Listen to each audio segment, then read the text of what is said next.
जो एलओपी एक दूसरा पर्सपेक्टिव देता है। हिंदुस्तान को हम भी रिप्रेजेंट करते हैं। He is a very reliable person. In that sense, I am speaking very sincerely. India got lucky. He lives India.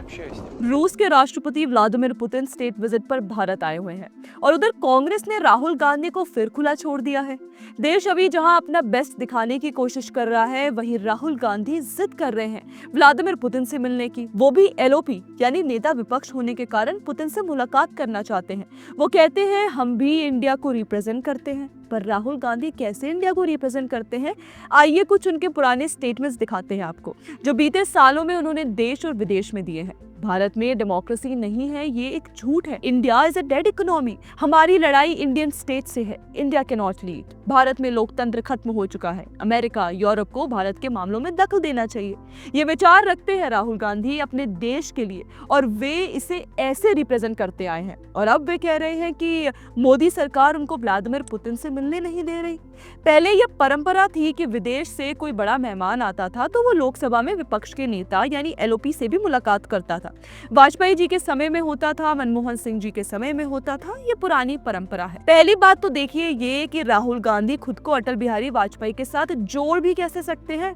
मतलब अटल बिहारी वाजपेयी ने भाजपा को 2 सीट से सरकार तक पहुंचाया था और राहुल गांधी कांग्रेस को एक चुनाव नहीं जिता पा रहे। खैर, पुतिन से मुलाकात पर ही फोकस करें तो देखिए पहली बात तो ये है कि विदेशी डेलीगेशन सरकार और उसके अधिकारियों के अलावा किससे मिलेंगे ये वो ही तय करते हैं। अगर राहुल गांधी की मुलाकात पुतिन से नहीं हो पा रही है तो समझ के चलिए कि पुतिन ही उनसे नहीं मिलना चाहते। दूसरी बात ये झूठ है कि मोदी सरकार किसी विदेशी डेलीगेशन को नेता विपक्ष से मिलने नहीं देती, क्योंकि इससे पहले राहुल गांधी बांग्लादेश की पूर्व प्रधानमंत्री शेख हसीना, वियतनाम के प्रधानमंत्री फाम मिनचिन, मलेशिया के प्रधानमंत्री अनवर इब्राहिम, मॉरिशस के प्रधानमंत्री नवीन चंद्र राम गुलाम और न्यूजीलैंड के प्रधानमंत्री क्रिस्टोफर लक्सन सहित कई देशों के मुखिया से मिल चुके हैं। पर फिर भी राहुल गांधी रो रहे हैं और कह रहे हैं कि सरकार इनसिक्योर है जो उनको पुतिन से मिलने नहीं दे रही। उनका भी अलग नजरिया है।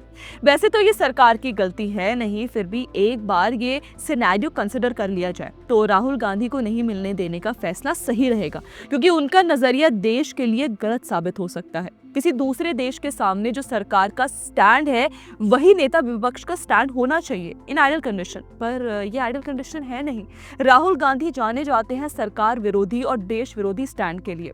जब ऑपरेशन सिंदूर पर पाकिस्तान भारत के खिलाफ प्रोपेगेंडा चलाता है तो राहुल गांधी पाकिस्तान का साथ देते हैं। जब सीज फायर के नाम पर अमेरिकी राष्ट्रपति के बयान आते हैं तो राहुल गांधी उनको सपोर्ट करते हैं।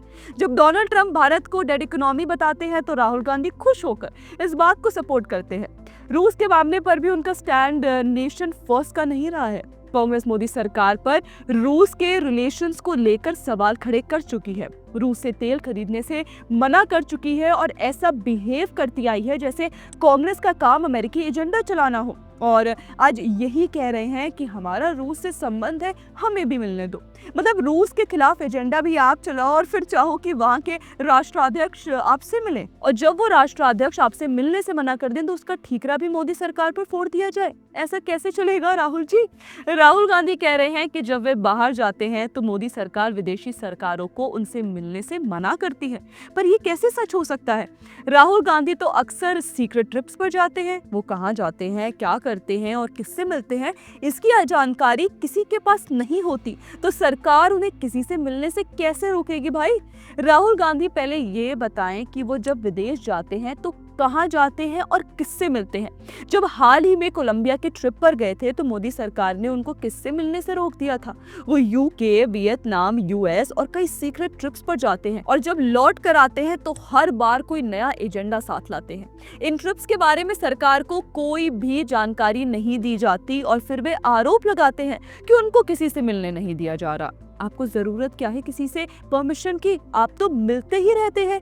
अब सोनिया गांधी खुद 2005 में पर्सनल इनविटेशन पर रूस गई थी व्लादिमीर पुतिन से मिलने और उन्हें वहां उनको पूरा राजकीय सम्मान मिला था, जबकि वो किसी सरकारी पद पर नहीं थी। ऐसे ही मुलाकातें 2007 और 10 में भी हुई थी, जो राहुल गांधी ये बताएं कि उनका परिवार निजी स्तर पर क्यों रूसी राष्ट्रपति से मिल रहा था।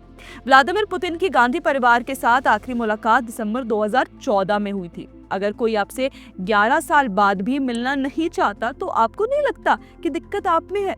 वैसे क्या राहुल गांधी को फॉरेन पॉलिसी के मामले पर ट्रस्ट किया जा सकता है? Let's rewind. जब जब बात फॉरेन पॉलिसी की हो तब राहुल गांधी पर तो भरोसा नहीं किया जा सकता। वे अमेरिका जाकर उनसे मदद मांगते हैं कि वो भारत के मामलों में दखल दें। जब हमारी नेबरिंग कंट्रीज में अनरेस्ट होता है तो देश में शांति बनाए रखने की जगह वो लोगों को भड़काने उतर जाते हैं। जब बांग्लादेश, श्रीलंका और नेपाल में रिजीम चेंज की घटनाएं हुई तो राहुल गांधी ने भी अपने हर एजेंडे के साथ जेनजी जोड़ना शुरू कर दिया और युवाओं को भड़काने लगे कि उन्हें भी सरकार के खिलाफ उतर जाना चाहिए। ऐसा व्यक्ति तो सिर्फ सरकार में आने के लिए देश विरोधी एजेंडे को सपोर्ट करे, उससे फॉरेन पॉलिसी और नेशनल सिक्योरिटी के मामले में ट्रस्ट किया जा सकता है। वरना मोदी सरकार ने विपक्ष को कभी सरकार से दूर नहीं रखा है। ऑपरेशन सिंदूर के समय जब भारतीय पक्ष रखने का डेलीगेशन विदेश भेजा गया था तो उसमें शशि थरूर, प्रियंका चतुर्वेदी, मनीष तिवारी और सुप्रिया सुले जैसे नेताओं को भी भेजा गया था ताकि वो देश का स्टैंड रख सके। पर अगर राहुल गांधी को देश के मामलों से दूर रखा जा रहा है तो इसका कारण वे खुद हैं। राहुल गांधी विदेश जाते हैं और बयान देते हैं कि भारत में लोकतंत्र नहीं है, वो इंडियन स्टेट से लड़ाई लड़ रहे हैं, उनकी लड़ाई बीजेपी आरएसएस से है, भारत में तानाशाही है, और फिर वो एक्सपेक्ट करते हैं कि उनको एज एन इंडियन रिप्रेजेंटेटिव रूसी राष्ट्रपति से मिलना है। पर आप इंडियन बनिए तो भारत के खिलाफ तो आप खड़े रहते हैं, और वो भी शायद इसलिए कि भारत के लोग आपको चुन नहीं रहे। कांग्रेस के कुल 100 सांसद भी देश भर में नहीं है, पर इनका इंटाइटलमेंट इतना बड़ा है कि इनको सरकार के निर्णय भी खुद करने हैं। अगर सरकार के हाथ में होता और वे राहुल गांधी को पुतिन से मिला देते तो इनकी अगली डिमांड हो जाती कि हमें पीएम मोदी से पहले पुतिन से मिलने दिया जाए, क्योंकि गांधी सरनेम इधर है और देश के मालिक हम हैं। राहुल गांधी के इंटाइटलमेंट पर आपका क्या कहना है, हमें कमेंट करके जरूर बताएं। बाकी अगर वीडियो पसंद आए तो लाइक, शेयर और सब्सक्राइब करना ना भूले। जय हिंद।